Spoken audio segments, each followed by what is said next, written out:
And to date, every state has not set up their own exchange. In fact, there are states that are dropping their own exchanges and in their own state programs, like Vermont, because they don't have the funds, because it's gotten too expensive and not enough people have signed up, because all these people are out there thinking, well, this sucks. So here's the proof. In Obama's home state, you know, the state where he grew up, the state where the Choom Gang once ruled the roadways, the state where he went to high school, the state where he graduated from, the state where his grandmammy lived. They needed 70,000 people to be enrolled in this healthcare exchange in Hawaii. And only a little more than half the number of people they needed enrolled. So there was no money there. So, of course, the taxpayer was going to have to foot the rather large bill to get the other half to enroll. Now, officials with the exchange released a report to its board of directors last week, declaring that the state-based marketplace simply does not have the money to continue operations. Now that it's clear that the state will not provide sufficient support for the Hawaii Health Connector's operations through fiscal year 2016, ending June 30th in 2016, the connector can no longer operate in a manner that would cause it to incur additional debts or other obligations for which it is unable to pay. Because even in liberal Hawaii, the state legislature said, hell no, we ain't paying for no more of this. Because it was supposed to, this is 2015. It was supposed to have paid for itself by now. Look, folks, you're going to find that this is going to be the case around the country in various states. States that have defied Obama and decided not to have such a thing, as well as states that thought they'd get on board with this thing and do it.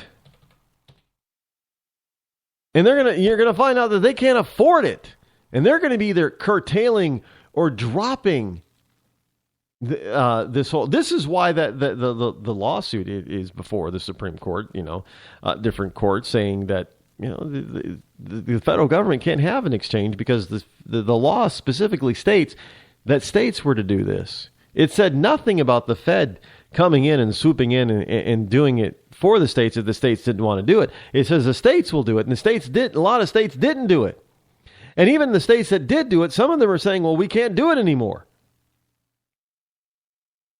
So, you know, you're stuck.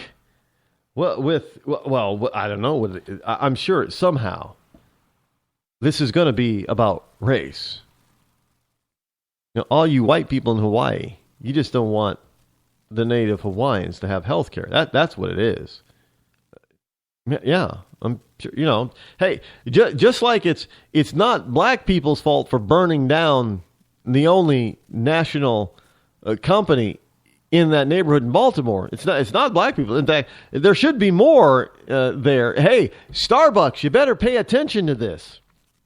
Because Starbucks says, you know what, hey, we're going to start putting our money where our mouth is and putting stores in places. And one of the first places we're going to put a store in the inner city in these bad neighborhoods is in Baltimore. Yes. Well, you better pay attention to it. And then trust me, these corporations are paying attention.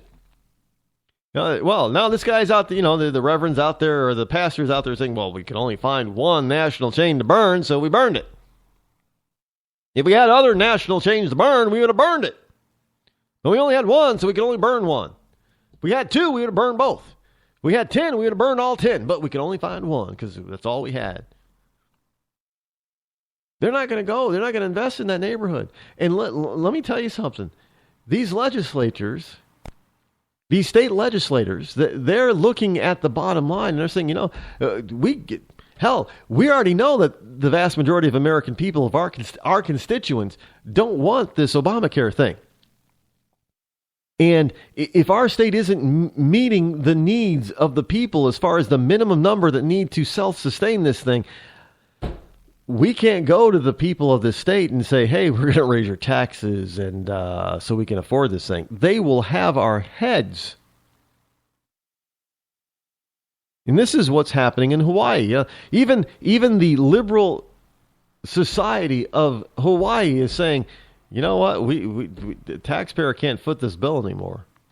This is already supposed to be self-sustaining. It should have been self-sustaining long ago, but it isn't. And we're only halfway there. So we're going to have to put in all this money. That's going to be taxpayer money. And taxpayers are going to say, wait a minute, we can't afford this, this, and this. And you're saying we got to put now more money in here and you want to raise our taxes again? Oh, hell no.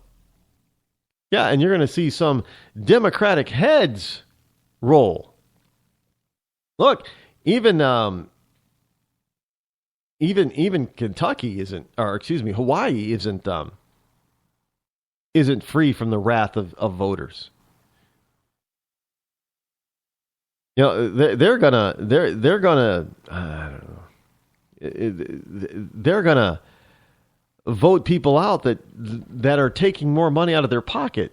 Because believe it or not, most of your run-of-the-mill average everyday, next door neighbor, Joe and Jane liberal, do not want this country to end up being a 70% average tax rate that Finland is. They don't want that. Because look, when it comes right down to it, even all good liberals want to keep as much money in their pockets as they possibly can. They just want you, especially if you're conservative or a Republican, to pay more. They don't want to pay any more. And when you start saying, well, you know what? If you are so convinced that liberalism is the majority of this country, that means the Republicans are the minority, and there are fewer Republicans than Democrats. Well, if we can only raise the taxes on the Republicans, it isn't going to be enough because there aren't enough Republicans. Yep. Now, of course, they don't fully believe that because they know that this country is right of center. They just don't want to admit it. But let's just say for a second that they might be a little bit correct in their assessment for the number of Democrats versus Republicans. That there is this vast difference, and there are a large number of Democrats that exceed Republicans. Well, if you're only really going to, and the Republicans are rich, so if you're only going to tax the rich Republicans, there isn't enough of them. So even Democrats can do simple math and say, well, if we need for this exchange, let's just throw out a round number, $10 million to have this exchange. And there's only enough rich Republicans to provide $4 million. Well, where the hell is that other $6 million going to come from? Well, it's going to come from me and the rest of the liberals, and they can do that math. And they're just saying, oh, hell no. We ain't paying anymore. We're already burned enough by taxes. Hey, Senate Democrats. Now, this is a direct affront to Obama. Now, Obama's out there saying, "Oh, this feels like this is personal to me." I can't believe my own party. Elizabeth Warren is out there. She's attacked me left and right. Yeah, I can't believe this woman. And here's a liberal woman like me. Well, I'm not a woman, but she's liberal like me. A socialist like me. But she's out there attacking my plan. And she attacked it, and the Democrats agreed with her. And now this feels a little personal. I might cry. Because I'm only here trying to do the best for the people of this country. In putting forth my plan that I know won't work. But Elizabeth Warren is out there attacking me personally. It just feels like it's personal. The Senate Democrats block action on Obama's trade agenda.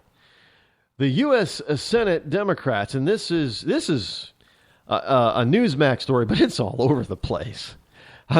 This is being I can't go to I don't think a single independent or conservative news site where this story about Elizabeth Warren and some Democrats blocking the president's trade pact policy, the fast track, isn't prominently displayed.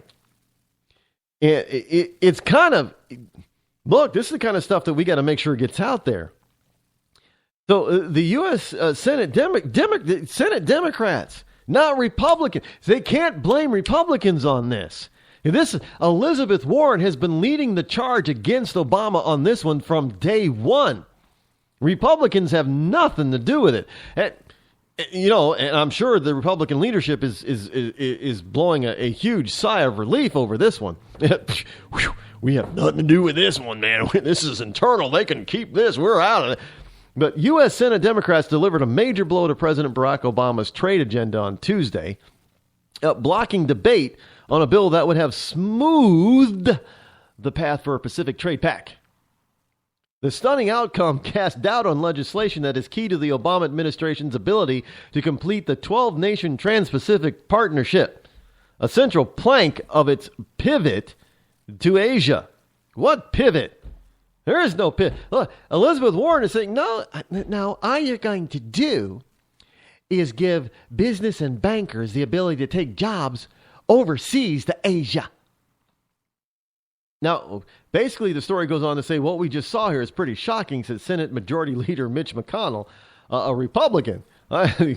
He's like, hey, we had nothing to do with this one, man. I'm surprised that somebody isn't trying to blame I'm surprised that there isn't a leftist out there trying to blame George Bush. But, even Mitch McConnell is scratching his head. Well, this is pretty shocking, man. We didn't really have to do anything yet. And the Democrats are pretty much squashing this one. So after a Senate voted 52 to 45, short of the 60 votes needed to pave the way for debate on fast-track trade authority for Obama, the vote marked a victory for Senate Democratic leader Harry Reid. Harry Reid, an outspoken opponent of fast track after weeks of speculation that the toughest fight would be in the House of Representatives, not the Senate. Good old Harry Reid did something right for a change. I don't know, maybe that beatdown that he got, that he's still suffering from, jarred some logic in his brain or something. I don't know. But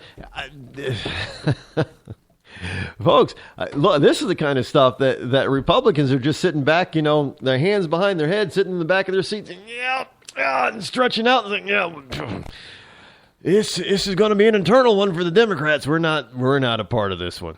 We're against it. So, but we don't really have to do much because they're taking it on themselves. You can't make this stuff up. And look, this could be a sign of a chink in Obama's armor, because these people, they can sense a massive slaughter in 2016. They want to prevent that. They want to, at least keep the status quo. And if they have any hope of regaining the White House for Hillary or Elizabeth or any other Democratic nominee, they know they got to kill this kind of stuff. But I don't. Maybe it's just too late. And the Republicans are probably doing the right thing. They probably are. Well, folks, that means I'm out of time for today. I'm Rod Eccles. See you back here tomorrow. For now, I'm out.